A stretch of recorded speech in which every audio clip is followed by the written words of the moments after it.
Today's show is sponsored by CaskCartel.com, the largest online premium spirits marketplace. Think of CaskCartel.com as the Amazon of the spirits world because they connect consumers to numerous local licensed retailers that operate with a third-party shipping platform. CaskCartel.com's goal is convenience for you, their customer. If you're searching for hard-to-find products or you're everyday drinker, CaskCartel.com wants to help. Follow and engage with CaskCartel.com on Instagram, and you may even receive free samples to taste and review yourself. CaskCartel.com also knows shipping is everyone's number one turnoff. Check out their website regularly for discounts or sign up for their newsletters.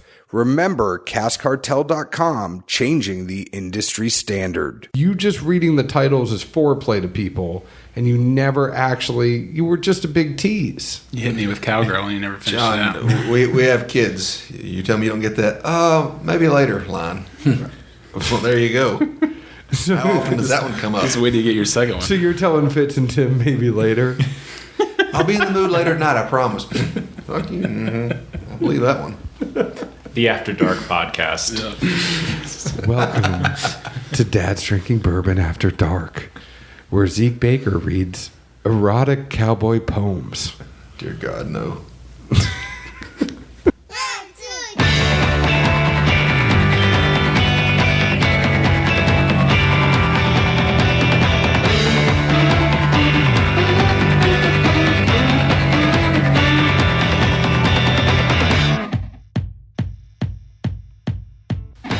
Hello, everyone. My name is John Edwards, and with me, as always, is Zeke Baker, and together we make the Dad's Drinking Bourbon. Wherever you are, whatever time it is, thank you for making us a part of your day. Say hello to the folks, Zeke Baker. Hello, hello. How's your week been? Busy, hot, humid, nasty, sweaty. It was like 110 degrees in Nashville the past couple of days. It's been freaking awful. Yeah, for some reason, the hottest day of the year and deciding to mow the yard at 11 o'clock probably wasn't the best idea. What did you do after? Because, I mean, that wasn't I got on your the back yard. porch, took everything off, and then walked in the house. Did you have a change of clothes? Yeah. Oh, okay. I didn't know you had a change of clothes. I was like, I saw this ahead of time. I carried stuff with me. I was like, you probably drove home like sticking to your car. No, I wouldn't drive home naked in the big city. Maybe back in Podunk, but not around here. No, I wasn't like your clothes you'd be sticking to your car. No, I took them all off. I had to peel them. Did you wash them there or did you? No, I put them in a bag Why didn't you just wash them? I mean, because I brought a change of clothes. but your house there, your Airbnb has a washer dryer. You know, it's going to get all smelly and being in the car. I don't know if you actually do laundry in your house. I but do every single day. I can shower and put on a different change clothes a lot quicker than I can do 2 loads of laundries in the washer and the dryer. Well, I just figured you were there like taking a nap or something and you could have washed your clothes while you were taking a nap. No, I like to be productive, John. Did you or did you not take a nap? No, You told me you took a nap. not that day, buddy. Bullshit. Nope. All right, we have 2 very special guests. Our friend Tim, you may know him as Nashville Bourbon Enjoyment on Instagram. Thank you very much for coming today, Tim. Yeah, excited to be here. I know you said you wanted to talk less, but we're going to make you talk more when it comes time to actually taste what we are drinking today, and that is Cooper's Craft Kentucky Straight Bourbon Whiskey from our friend Fitz Bailey with Brown-Forman and Cooper's Craft. Fitz, thank you so much for coming. Any reason to be in Nashville. Thrilled to be here. We have been talking about this for a while. I mean, shoot, when was the dinner that you had to actually get us interested in Cooper's Craft? I mean, it was 3 months ago. About 3, yeah. And we were like, yeah, we should get together and actually have you on the podcast. You know, we just needed the stars to align. We tried several times. It is a full moon. It is a full moon. Did you see how big the moon was when it was coming up tonight, by the way? That's part of it being full. Well, no, it was like a super moon on top of being a full moon. You know, the lower it is when it starts to rise on, the horizon, that means it's bigger because of the angle of the Earth and the moon and stuff. Listen, guy who thinks NASA's fake. Dude, I was just going to say that. I was like, the guy who says NASA's NASA's worthless. not fake. I'm just saying the money is wasted on it is. Or But- not fake, but We are talking about everything other than Cooper's Craft. I'm sorry. But Listen, buddy, there's a phenomenon called a supermoon, and sometimes the moon looks bigger than it would on other times. I don't think tonight was one though. They didn't say it on the news. Well, I'm gonna look it up. It was a supermoon. I got to prove it to you, but it was like a special named moon, like a red moon or a Full? No, it wasn't full. They have different names for shit. Well, it is a full moon though. Is it harvest? Yeah, it was something like it was one of those things, one of those crazy moon names. They're all cryptic. Yeah. It's never like the friendship moon. It's always like your doom is forthcoming moon. No, I feel like Harvest is darker though. Harvest is that kind of like orangish, brownish tinted moon. Halloween one. Yep. Yeah. If you have 2 new moons in a month, one of them's called like a black moon. Blue. Right? No. No, it is black. If you Blue have moon's 2 a beer. full moons, No, that's blue. if you have 2 full moons in a month, it's blue. If you have 2 full moons at the same time, you drink too much. No, more than 2. Well. It takes me about 10 or 11. You see 10 to 11 moons at one time? No, if you How much drink do you blue drink, son? moons. Oh, if you see 2. Yeah, full moons. I thought you said if you drink blue moons. No, I said if you see 2 full moons, you drink too much. Oh yeah, 100%. If you see 3, just look at the one in the middle.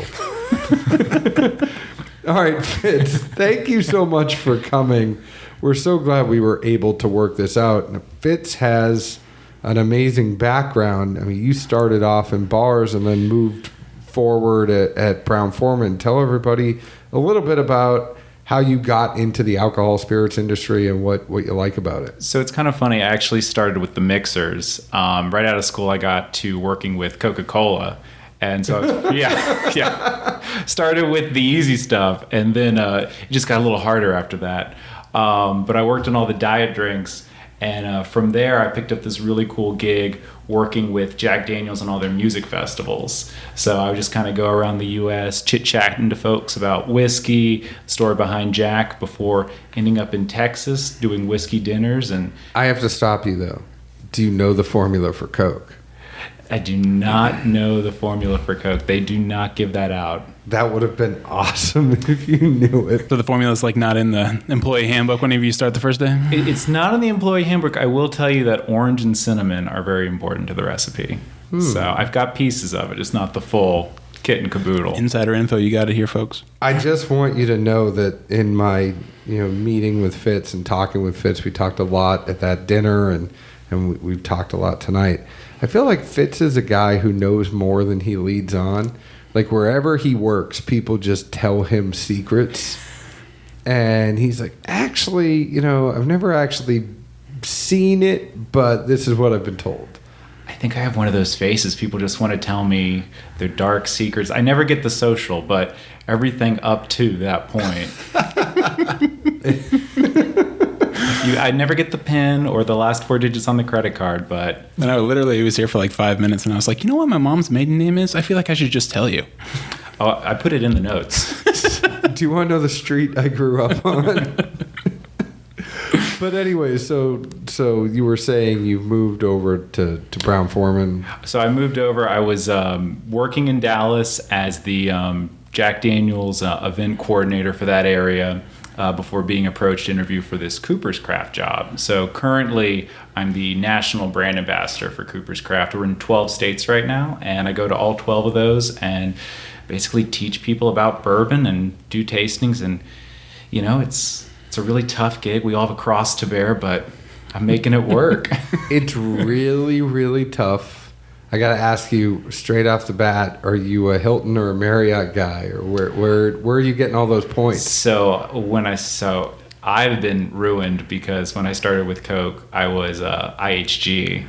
Oh. Yeah. So I'm trying to transition into Hilton, but I'm also trapped with American Airlines as well.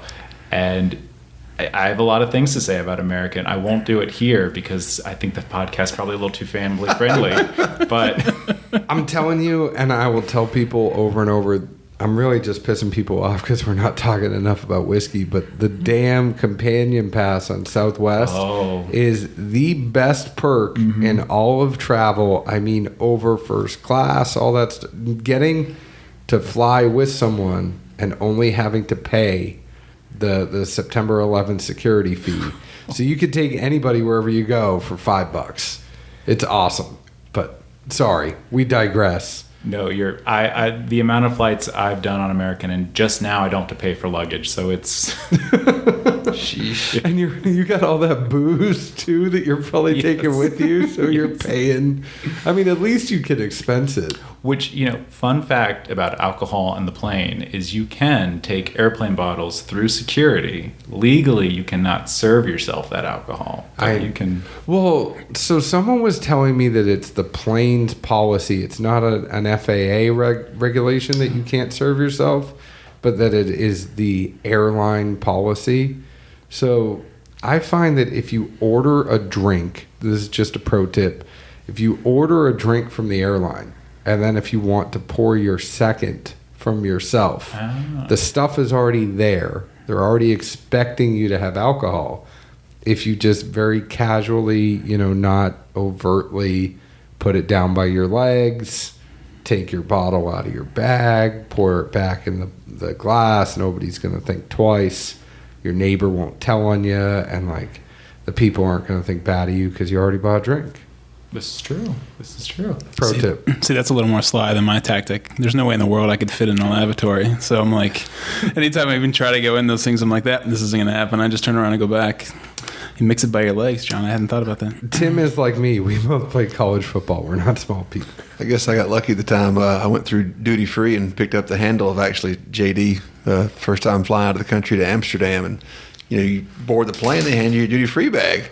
So we get in the plane get ready to take off. We just crack that thing, start watching whatever Rocky had just come out in 2007. Oh, got blitzed. I mean, ripped. That was the one where Rocky fights Night Train Lane. What's the name of it? Rocky Balboa. That's the one that came out. Yeah, and the new one, he's with Creed's son? Yeah. Yes. I couldn't tell you. I just know it was a really good flight to Amsterdam. And I woke up and crossed the pond. It was great.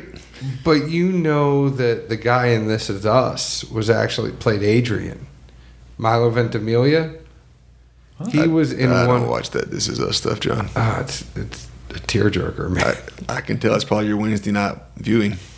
It's not Wednesday nights. It's a Tuesday night show. I don't even have TV anymore. So for people listening, the only reason I have TV is when I moved, I cut my cord. I have NBC and HBO thanks to Zeke's passwords. Thank you, Zeke. Yeah. But that's true friendship, right? Like, you get HBO, you get Netflix, you trade passwords. No. This is not symbiotic. This is parasitic. Do you want my Netflix password? I'll give it to you. We've got one, thanks. This is one way here. Trust me. That was his chair. Just like all the work I do for the podcast is one way. He pays me with HBO and NBC. That's how I pay him back. It's a good way to look at it. Paying it forward. So, Fitz, Cooper's Craft. Yes. This is something that originally came out, I want to say 3 years ago. 2016 was when we just came out with it. It's the first new bourbon that Brown-Forman's put out since Woodford Reserve, which was 20 years prior. That's crazy. Yes. And can you believe, if you think about just Brown-Forman as a whole, Woodford in 20 years, the stuff Woodford has done in that amount of time, it's one of those brands you feel like it's been around forever. And it's easy to forget that when Woodford came out back in, I guess it is 96, bourbon people weren't drinking it. It was all vodka this, vodka that. And so to create something new and then stick with it and now really just change the category. When Cooper's Craft came out, it was an ode to the Coopers, right? Yes. Tell me a little bit about that. So we do get a lot of people. There is no Mr. or Mrs. Cooper. You'd be surprised. You would be surprised. But it's just like if you meet someone whose last name is Smith, their ancestor probably worked at a blacksmith. So a Cooper is someone who raises barrels. So it used to be a profession that was very prolific throughout the United States. Every city, every town would have a cooper who made barrels. Now it's much less so. But we have the largest cooperage in the world for a distillery of our size. So we make all of our own barrels, and we really want to honor those men and women. And we do have a nice group. We've got a grandfather, son, and niece who all work in the cooperage together. So we have a nice mix of different folks from all walks of life over at the cooperage. That's really cool. And Charlie Harden just retired. He finished 50 years working at the cooperage. Wow. That's crazy. Now, is it just one or multiple sites? So we have the original Brown-Forman cooperage, which we've had since 1945. We just opened a Jack Daniel's cooperage down in Decatur, Alabama.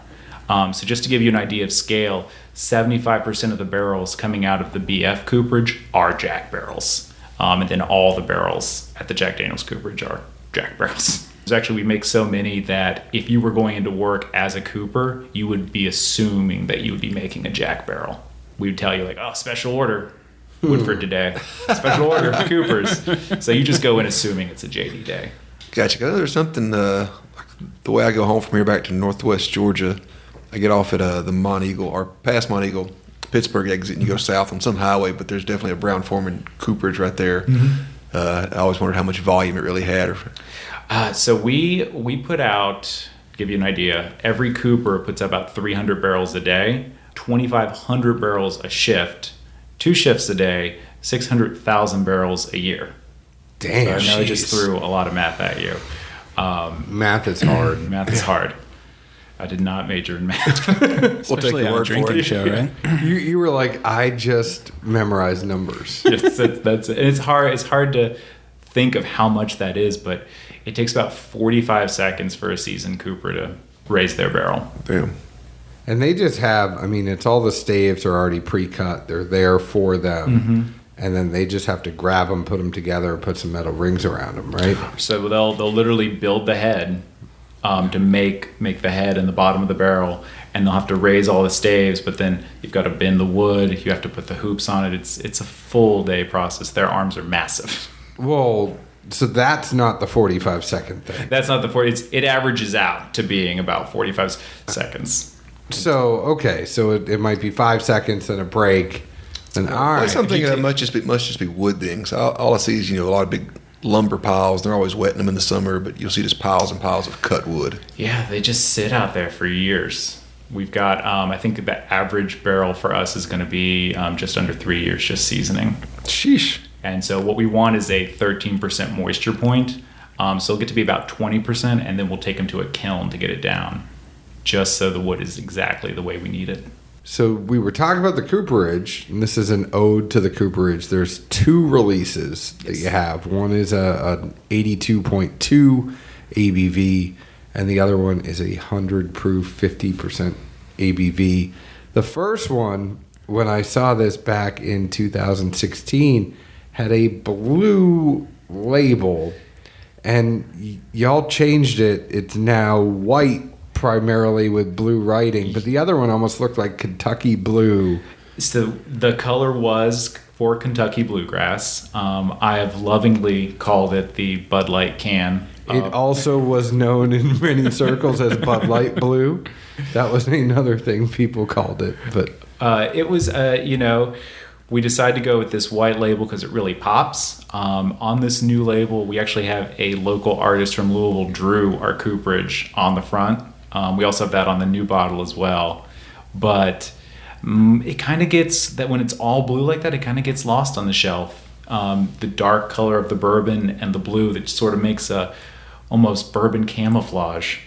the whiskey itself, though, is pretty interesting. We've talked about this in the past, and one thing that Zeke and I actually did is back before we had a bunch of interviews, we primarily, and we started off in 2016 as a blind tasting show, and that is kind of our bread and butter, and we miss it.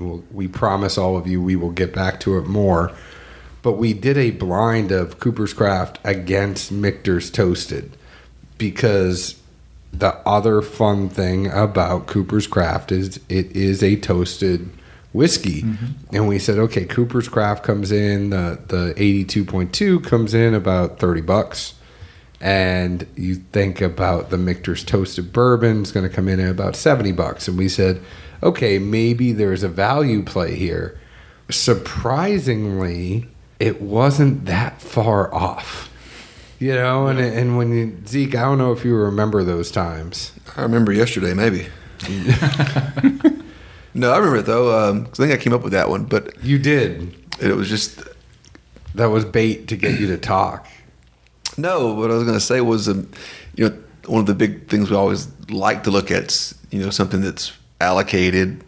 Most folks, if they have to get it, are going to spend, double, triple what it would even cost in a store on secondary markets and whatnot versus something that, granted, only in 12 states, but, if you live in one of those states, I can't imagine there's not a store they could walk in and immediately purchase that at, like, $20-$25?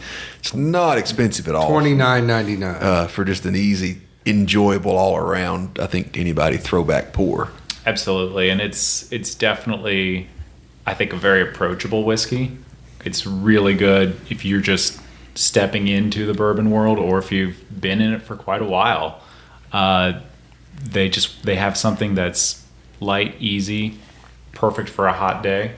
Yeah, I mean, I think it's, especially if you're, the Brown-Forman profile, without being, just vague or, ambiguous, it's its own profile. Yeah. Even if, whether it's Jack or not, you can still get plenty of Brown-Forman just out of the whole line, I would say. And, whether at the front end of the spectrum of, I want to try something neat finally. I've been using mixers, ice, etc. This is good. If you're at the back end of it, I've had 3 120 plus proofers. It's a little late, but I wouldn't mind about one more. That's not going to hurt you, and it's still enjoyable and easy. So, I mean, to me, to run the full 360 degrees of, where it could fit into people, I've always enjoyed it. I don't necessarily always buy it all the time, but when I have that mood or see it at the store, it's kind of like, yeah, it's going to be one of those moods. Let's go ahead and do this. Sessionable is a good word. Sessionable is a good word.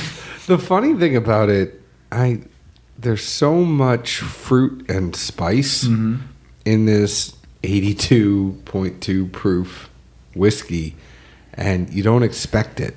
Like it's not spice in the sense where like it makes your whole mouth tingle. It's like a little bit of a pepper, but not an overbearing pepper. And then the fruit that's in there, it's kind of more of a dark fruit. Like you wouldn't expect an 82 proofer to have those notes to it. You would expect something that had a little more bite.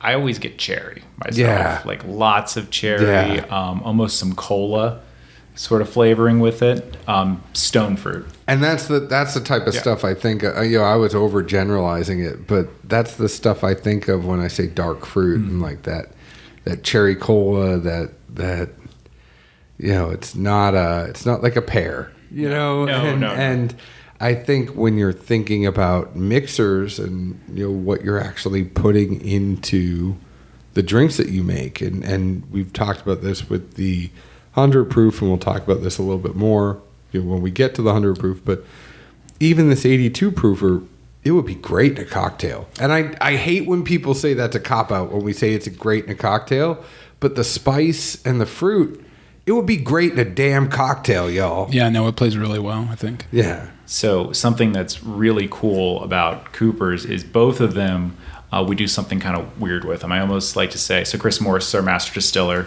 who of course does Woodford and Old Forester. I like to tell people he sends us his science experiments. With Cooper's, the 82, what's special is when that whiskey comes out of the barrel, they run it through a filter of beech and birchwood. Which, like, what does that mean? Beech and birchwood has been used for years as a filter for bourbon, but when we use it for ours, we're actually lowering the pH of the product. And that lower pH allows it to hold on to carbonation better. So as you're mixing this with ginger ale, cola, I'm a big fan of, and I told you all about it a little earlier today, the Kentucky 75, a bourbon twist on a French 75. It's going to hold the bubbles in that champagne longer than another spirit would. So tell everyone what else you would put in there besides champagne. Yeah. So for a Kentucky 75? Yeah, tell everybody the recipe. Might as well. Yeah, so for that, it's going to be 1.5 ounces of the Cooper's Craft 82.2, and then half an ounce each of lemon juice and simple syrup, and then you top with champagne. Okay, so just flip whatever he said and change that to 2 ounces of the booze, and then you get the way that Zeke and I would make it. If you have to put a floater on there, I'm not going to stop you. Yeah, all I'm going to do is some Coopers and some Champagne, and we got the redneck version right here, and we're good to go, honey. I squirted some lime juice in there to get all fancy. I'm not even going there. It's that Kroger, it's that Kroger lime juice Shaped that comes like a lime? in the green. The green. I don't think I can even do the lime juice just because champagne gives enough heartburn after like 2 or 3. I looked at lime juice like, no, that's more acid. That's more heartburn. Nope. I love how, like people do orange juice and champagne. I haven't figured out some of those drinks, like, where they, like the brunch type drinks. Like, why would you want to put champagne in your orange juice? Just drink it. Yeah. I know it's pronounced mimosa, but I just spell it headache. Yeah. Because it hurts. It hurts. They just like the fizzy. You don't like the fizzy at times? I didn't even want to say, no. It's the fizzy. I That's like, the only draw to it.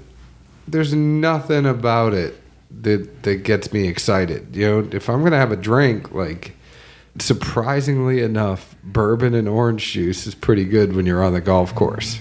What do you call that? The 19th hole. The back 9. I call it the bogey. That is the mulligan. So what's your favorite drink to make besides the Kentucky 75? What is your favorite to make with this 82.2? So with the 82.2, I actually really love a Jungle Bird.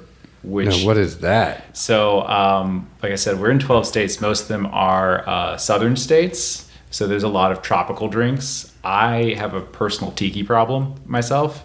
So the Jungle Bird, it is... It's not a Morris Day in the Time song. No. Oh, we. I know. This is pineapple juice. This is going to be our bourbon instead of rum. Ooh. This is going to be Campari, a little more lime juice, and some simple syrup. That sounds... you put Campari in a lot of stuff. I know. Well, now, so do you know why tiki drinks are served in tiki glasses? Why? Because they look terrible. They look really bad. If you make a tiki drink and you put it in a rocks glass, it's usually brown or off shade of brown. But it's still good. Oh, it's still great. It's sweet and it tastes John great. really loves the umbrellas. That being said, I do love the umbrellas. Campari makes it this sort of brilliant, almost phoenix red. So it looks nice. So it's one of those ones where you don't necessarily want to put it in the stone tiki. No. You can put that in your tall glass, throw a bunch of ice, paper straw to help those turtles, and you're good to go.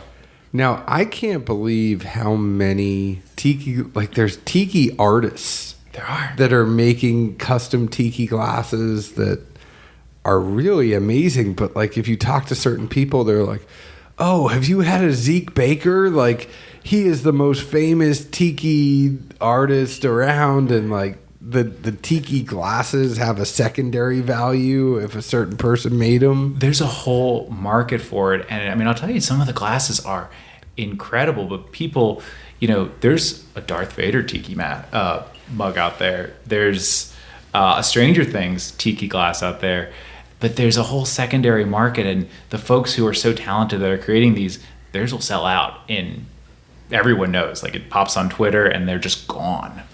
Zeke and Tim, you guys didn't give your tasting notes on the 82 proofer. So what did you get on that? Zeke, I know you've been writing some stuff down. Oh, I was just drawing like caricatures of you. Oh. Sorry. Why is it a stick figure? It's the plaid shirt. Zeke really hates my shirt tonight for some reason. You look like you went to church with Mom, then you came back from choir practice and you stopped by Wendy's for a Frosty and smiled real big. It's a fishing shirt. I feel All bad it for is- Fitz. This has been kind of a little bit of an ADD show. I Look, feel bad, I walked guys. in, I asked both of them, does John look like this? They both started laughing and kind of looked at the floor like I can't really say yes because I'm not sure about this situation, which means yes. So you think I should wear this with a pair of jeans instead of, would that save it? Nope, it looks perfect as is. I wouldn't change it for the world, Buttercup.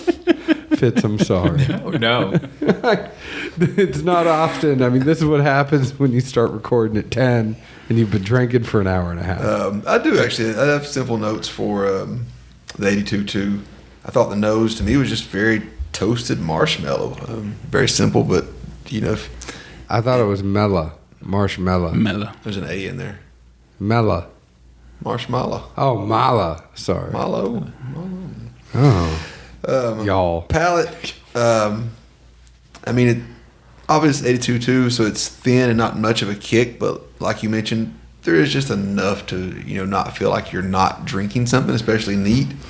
And to me, just a nice solid blend of dark chocolate and malted barley. If that's your jam, then to me that's kind of where I get as a signature out of a lot of the Brown-Forman stuff. Outside of some folks will get the banana from different things and higher proofs, but if you cut that out, I feel like the dark chocolate malted barley is more or less the backbone that's on the finish side of things. And finish wise, it reminded me of just like eating one of those like dark chocolate Hershey's rectangles. I mean, just the same light residual finish from it. As far as pairing, I would pair this with a fire and a s'more when it's not 110 degrees outside. And all I would have was a straw in the bottle and a s'more in the other hand, and we would just go to town. A straw in the bottle? It's 82 too. I know. I'm just saying that. Heck yeah. A straw looks a lot more better than turning up and drinking directly from the bottle. It has to be a bendy straw, though. Nah, you want those big fair ones. The heavy gauge. Like the loops, Well, no, just those straws are The cleaned out Pixie Sticks ones. It's kind of like it'd be like I guess the buckshot of the straw world versus like a 20 gauge. The copyright. We're going to copyright that. The buck straw. Buckshot straw. Tim, what did you get on this one? Yeah, so I thought the nose was a really strong vanilla. I agree. The palate for me was, the mouthfeel was really light, and so I wasn't expecting the spice in that finish at all. Once it hit me, I was like, yeah, you could feel it was swashing around pretty easy, but once you kind of swallowed, there was a really nice spice that stuck with it. So I think it was a really good balance as far as, like they said, you can kind of approach this from a beginner, straight from, whatever you know about bourbon, or if you really like that spice at the end on a hotter day, this is good.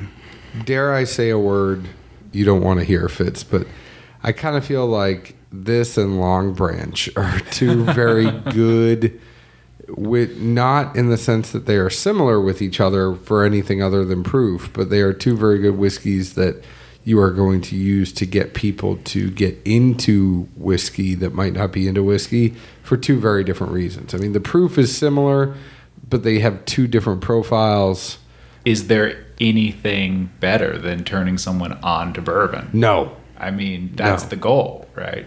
So Fitz, that was exactly my thought. Like whenever I first tasted that, I was like, this is an easy thing for me to get my wife convinced that bourbon is a good thing that we should be putting our money into, right? Because currently good luck with that. I know, right? Currently my wife is a wine drinker, but I can get her with an occasional bourbon every now and then.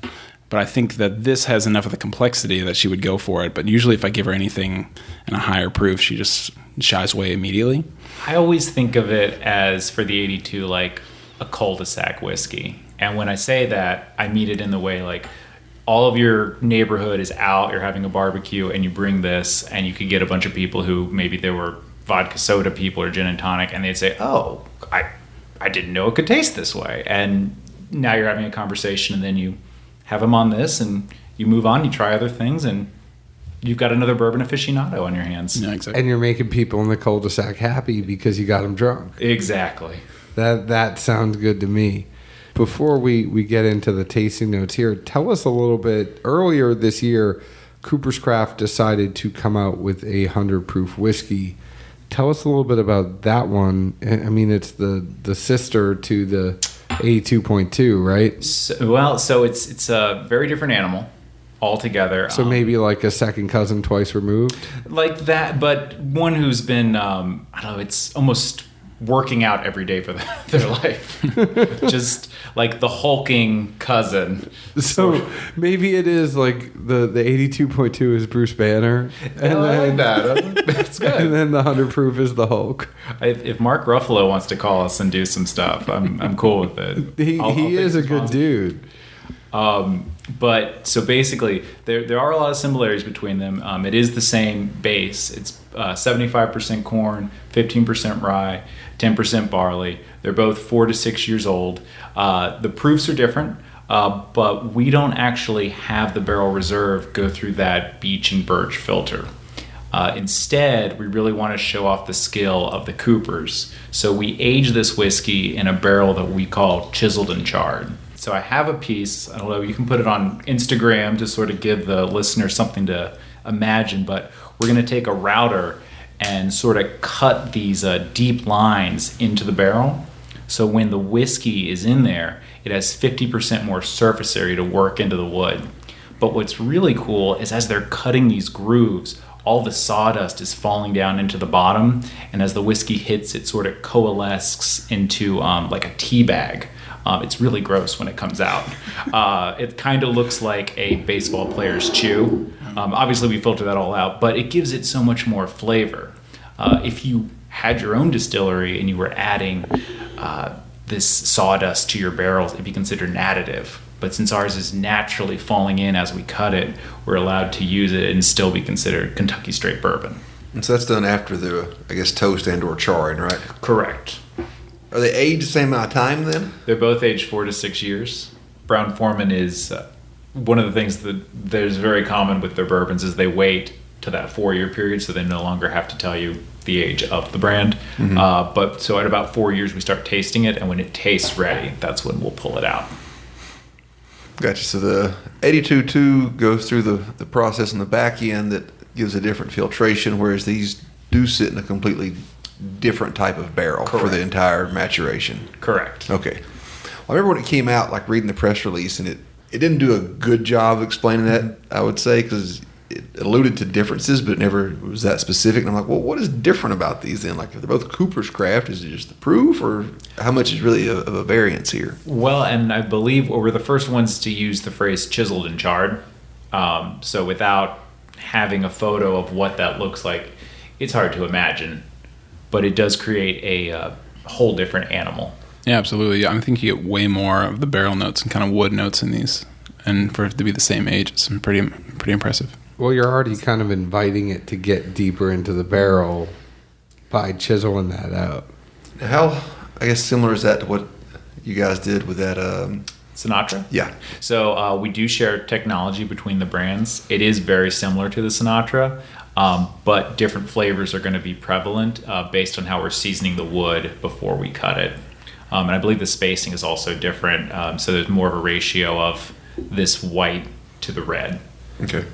What do you think about this one, Zeke? Nose-wise, I think it's a lot better. At first, it kind of came off with, I thought, a little more noticeable alcohol, roasted nuts. Let the initial just kind of fumes blow off for a second, and then it really almost reminded me of a chocolate fudge sundae kind of thing. Like the vanilla popped up first, that was the most noticeable aspect of it.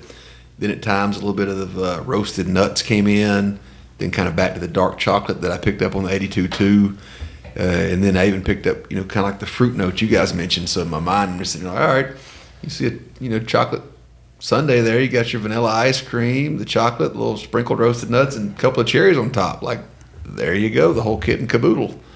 And I almost think, deviating from the order of things for a second, it's almost like the nose is cherry forward for me, but the taste is all chocolate and vanilla. Mm-hmm. So it's almost like, if you think of the glass as like nose on the top, taste in the middle, and finish on the bottom, it's like an ice cream sundae. You have your cherry on top, then you have the all the mixture in the middle, mm-hmm. and then the finish is what you got left. But sorry, I'm absolutely rating my hotel, like wherever the desserts are in the hotel. Like, I'm going to be chowing through them after this. He's gonna use next time you see him doing a tasting at a bar, and if we don't tell him we're there, we're just gonna be in the back. He's gonna be like, "So the 100 is like an ice cream sundae." Pairings with Hershey syrup. Yeah. It's gonna be full dessert bar. Man, I almost wonder if different brands. But I almost wonder if there's something you could do if you take Screwball Cooper's Craft, because it's that peanut butter whiskey. Ooh. And like that would be like, you know how you have the Reese's chocolate sundaes, if you use like the peanut butter and the chocolate syrup? I almost wonder if there's some concoction you can make if you talk to the folks over there and like put some of that peanut butter whiskey in. You know, that would be the trick too, is if you could make a mixture of whiskeys taste like a Reese's sundae, because way less calories, you know, just one after another. You could have that. Anyways, You just silenced John. He just like went into his own little fantasy land right there. I keep So much for editing the next couple of weeks. pretty soon I'm not going to be able to fit in this shirt anymore, so you're going to be okay. I'm going to keep eating Reese's peanut butter sundaes, but keep going, Zeke. Palate-wise, it's definitely much more pronounced.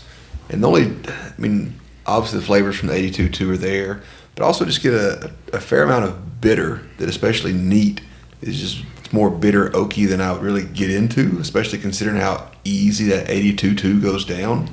I mean, obviously there is a difference in proof, but as far as neat, I would easily have to say I think my preference goes back to the 82.2, just the kind of bitter and the bite to it, the fact that it overwhelms the flavors, and I can kind of get them, you know, toward mid palate to the finish, but at the same time it's just more, you know, just of a little bit of a bite there that, you know, is off-putting enough to where it's like if I look at these two on the shelf, I'm just going to go 82.2 all day. What's the price difference on these again? So it's an $8 difference. That's it? That's it. Maybe I'll put some water in the 100 proof. Yeah, let me rechange that vote. Damn. That is crazy. That's amazing. Tim, what do you think about that 100 proofer?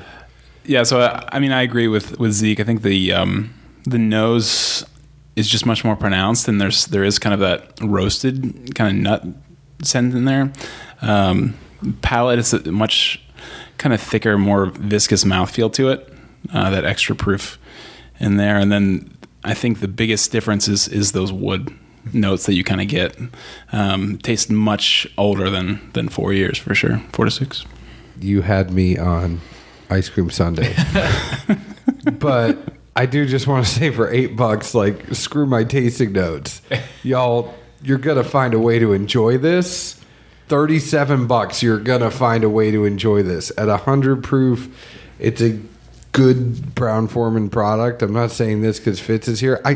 Holy shit! I really didn't realize I do my homework, but I thought this was at $49.99. So, and you know, obviously the price is different in state. I think here right now this is 31, and the 100's 31 in Nashville, and the 82 is actually 21. Yeah, see, this is a no-brainer for me. Buy both. That's fine. It's a no-brainer, and I even think we should try mixing the 41 with the 50. You know, the 41.1 ABV with the 50% ABV. I wonder what you get with both of those. Yeah, good middle of the road. And that, like, one of the two questions I had. The first one was, I remember you saying on the filtering for the 82.2, it did something with, you know, leaving extra carbonation and whatnot. But would it mellow out some of the bite that's there in the 100 proof, or no? I would think so. I would think that'd create a nice little child of the two of them.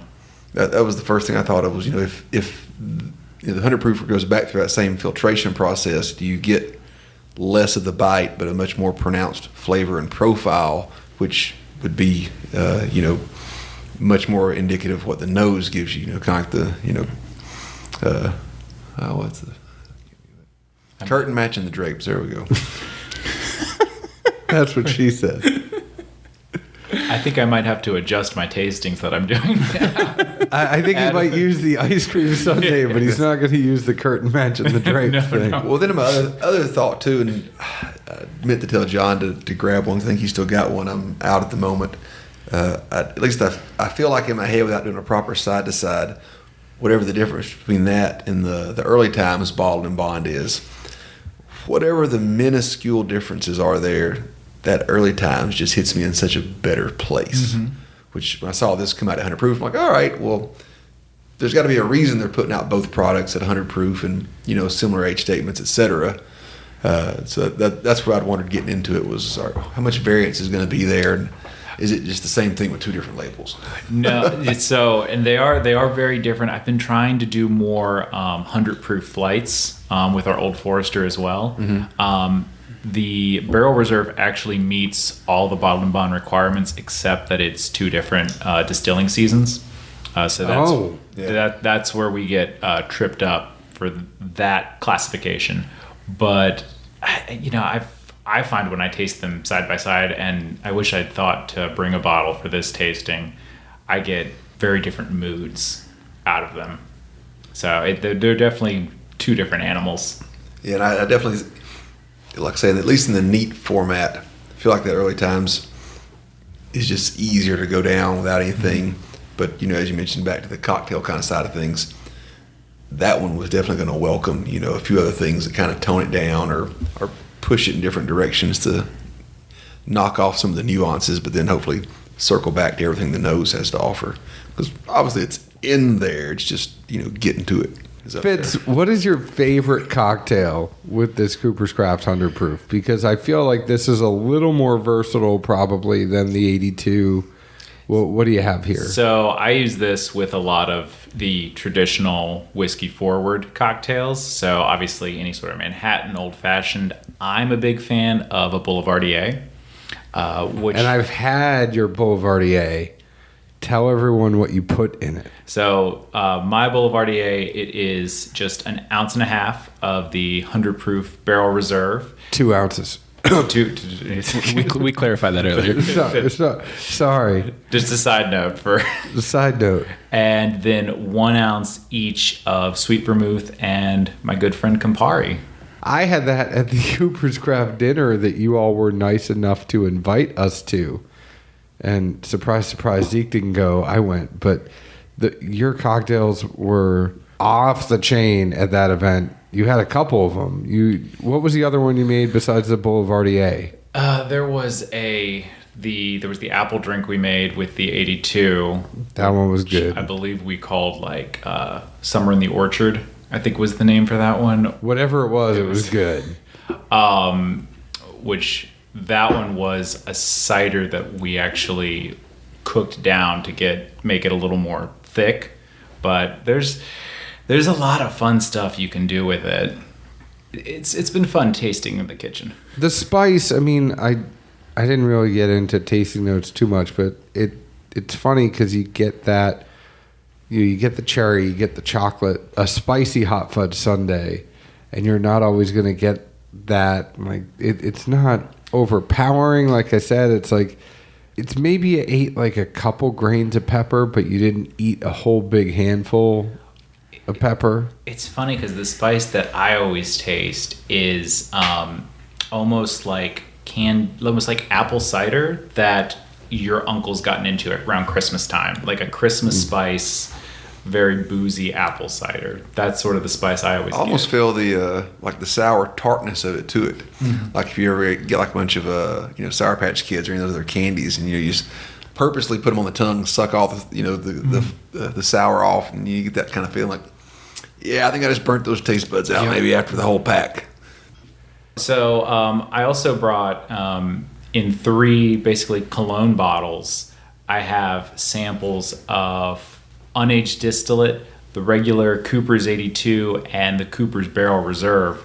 And so I do this sort of sensory thing. I'm trying to get all the senses involved in a tasting. I've yet to release my own soundtrack, but DJ Fitz is on the job. But I start with unaged distillate because as you spray it in your hands and rub it together, you're getting this sort of slick feeling. There's all these oils that are removed in the filtration process, and so it's almost like slimy in your hands. And this is stuff we would never sell. The closest thing you call it is moonshine.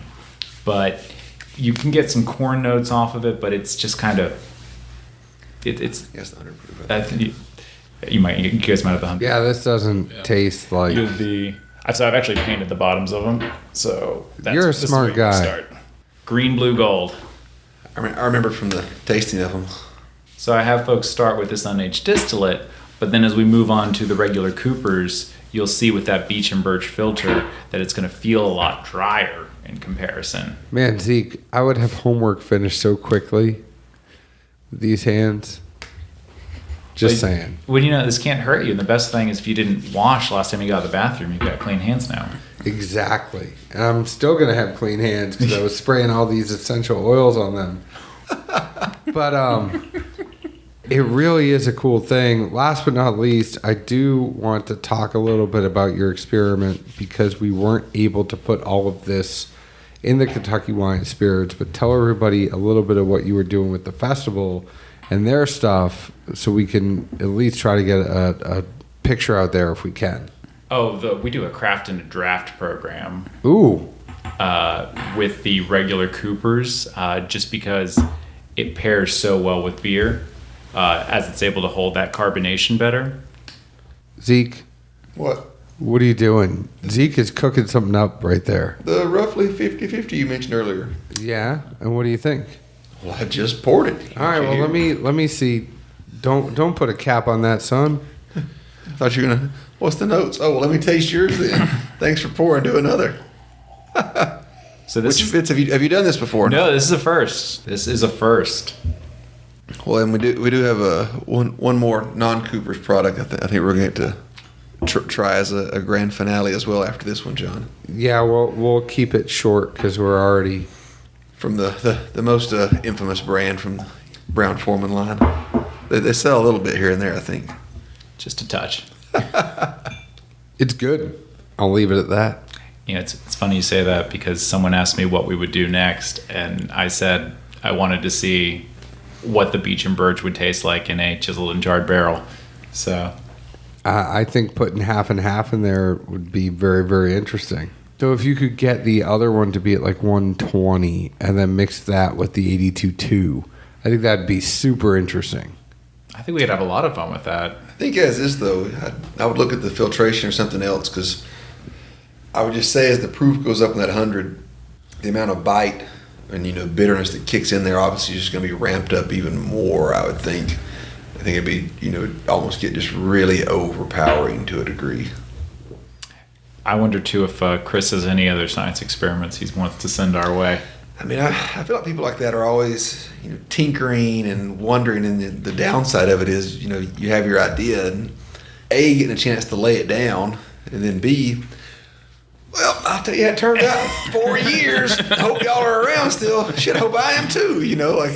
That's the worst part as far as, there's, science experiment. Well, how'd the experiment go? Don't know yet. Still running. Give me a couple more years. That's all of bourbon, though. Oh, I know. I'm just saying, how much stuff is people tinkering around, and then you find it later or finally get to it. It's like, I even forgot I put this in a barrel so long ago. And it happens. Barrels get lost. Oh, I'm sure. So I did bring you all something pretty special. I did, as we said earlier, I used to work on the Jack Daniel's brands, so I brought you our Jack Daniel's 27 Gold. The reason is because, to my knowledge, it is the only whiskey out there aged in an actual maple wood barrel.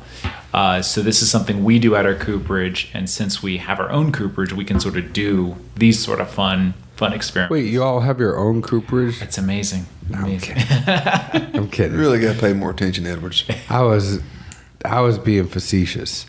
This one is straight banana on the nose. Like that is the typical... Very Jack Daniel's. Very Jack Daniel's, very Brown-Forman, So there's no Jack 8 through 26. It's called 27 because they mellow it twice and it goes into 2 barrels, so it's like 2-7. But they'll actually take Jack, regular Jack, run it through a filter again, so it's double mellowed, and then that product is going to sit in a maple wood barrel for about 6 months. But if you stab some poor maple tree, syrup falls out. So whiskey would fall out. So what we do is we actually would dip the entire outside of the barrel in an inch of wax to seal the whiskey in. And 6 months later, we've got a finished product. I just hope it's not drip wax. Somebody might get mad. What do you guys think? That's some good stuff. I'm still nosing you. You're quick over here. I'm trying to read this as well. I think the interesting part is it goes through the Lincoln County method twice as well. Definitely just seeing what it does for one round of, quote unquote young juice, which, I think it's subjective, especially with the way the wood's treated. It was banana goodness. I liked it at the price though. That comes in at about $100. I would probably pass on that, knowing that I could get a Jack Daniel's barrel strength for half that price. And I would keep it in the Brown-Forman family, but I would be all about the Jack Daniel's at cost rather than this thing. I get a much different oak presentation, or not oak, but wood presentation there. Like it's noticeable. I mean, I see what John's getting on the nose as far as, the first thoughts. It's like, oh yeah, there's the Jack, but once it hits mid-profile and moves further back, it's, to me, very much different.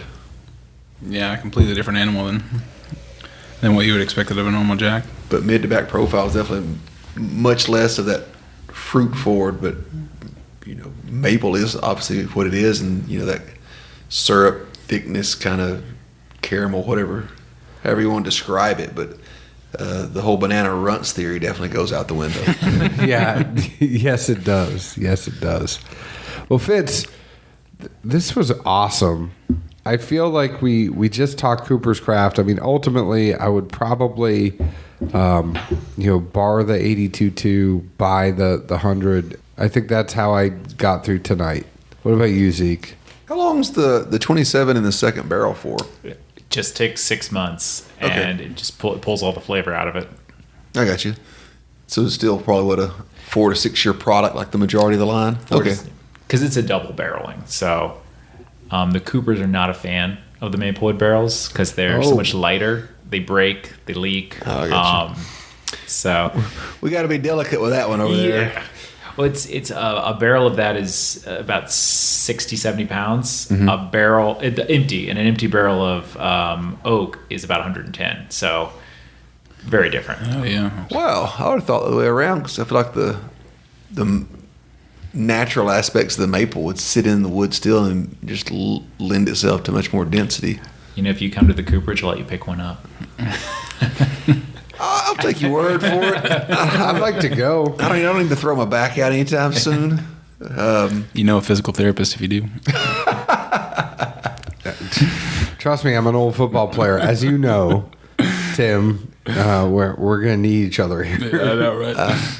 I'm the inverse of John, at least on the Coopers. I still like that 82 too. I mean, to me, I like the Brown-Forman profile.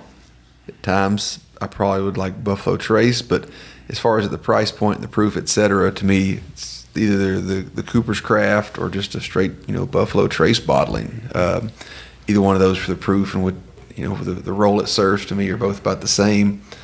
The 100 proofer I like, but not more than the early times, and with them being, kissing cousins, I'm going to go with that early times all day. I think the 27 with the price, I'll go ahead and say bar. I'm going to enjoy what's in the rest of the glass and see what different nuances I can pick up out of it. I think it'd be funny to see the Jack loyalists get into there, because it's funny seeing people that are loyal to a brand and a name, and they just come to expect something. It's like we were talking to a buddy earlier. He's like, man, I had Booker's 30th last night. It was amazing.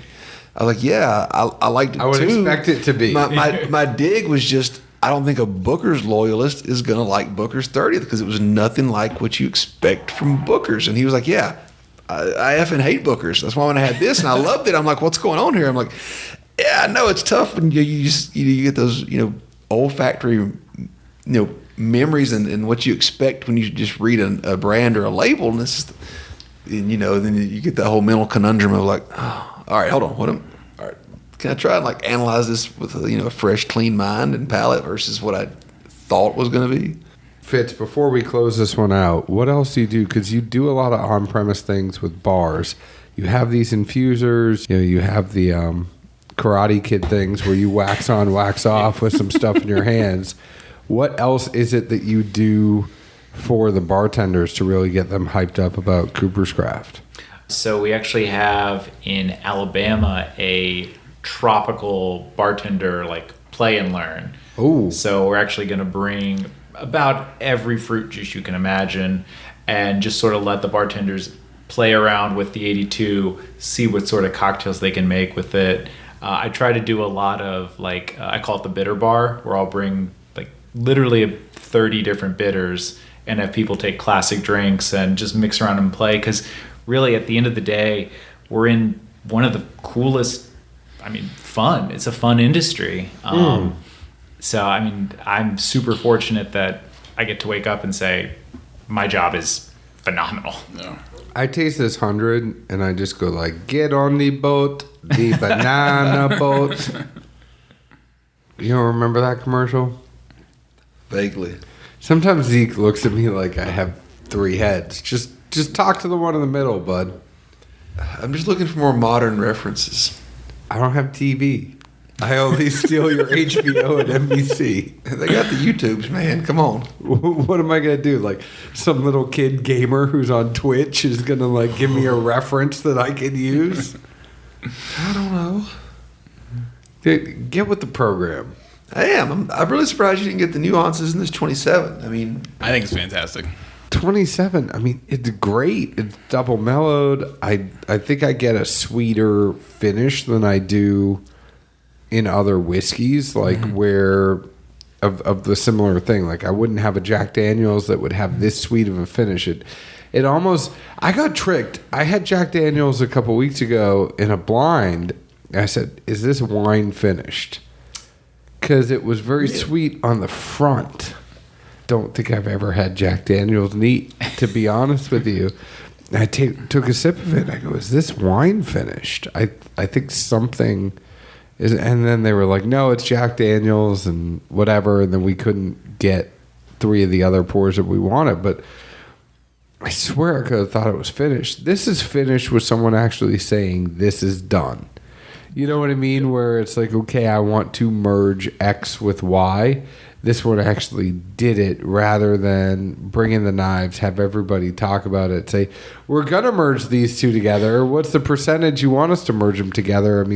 It actually, it really did that. It was sweet and the banana, it was good. Well, it's a really unique product, and it's something I always point to when people say that Jack just isn't craft. Mm-hmm. Which I completely understand why someone would say that a brand as big as Jack, and Jack is a big brand, absolutely. It gets to the point where you're like, well, is there any sort of hard work, honesty, or craft to it? And there absolutely is.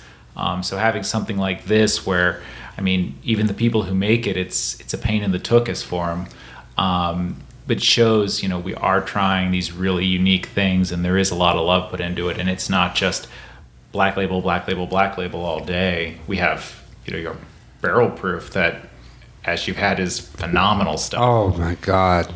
That's kind of where I look at this. Generally speaking, I feel like as the proof diminishes, you kind of get left with more and more of the back end and whatever you're getting from the oak and the wood. As the proof goes down, that becomes more predominant. So to me, at 80 proof, the fact that it's still pretty sweet and noticeable, it's all right, what if this was 100-ish, maybe a little more, with the wood giving it such a sweet profile and double the the mellowing. It'd be fun to thieve a couple of pulls out of one of these barrels before anybody touches it. I would like to see. I would like to see what it's like at a higher proof. I worry it's the mellowness of the wood that's keeping the proof low, because there's not a lot of maple flavor profile to pull back on since it's not being used. But it's a really cool product. I would like to see it at 95. 100. Yeah, I was going to say, even at 90, I would be curious to see what it comes out at. Yeah, as it kicks up, it'd be fun to look at, that's for sure. Because I think it tastes phenomenal, but I think I agree with Zeke. I feel like if it just had a little higher proofage, to see what those notes, just a little more strength to them. Mm-hmm. Well, Fitz, this has been amazing. I got to say thank you so much for joining. I hope you come down again because I feel like we can do a very, very good follow-up to this. But thank you. No, thank you so much for having me. This has been phenomenal. Now that I found out that 100 proof is $31, Zeke, I'll add some water to it and I'll make it, in the 90s. Doesn't have the same filtering though. Just gonna throw it out there.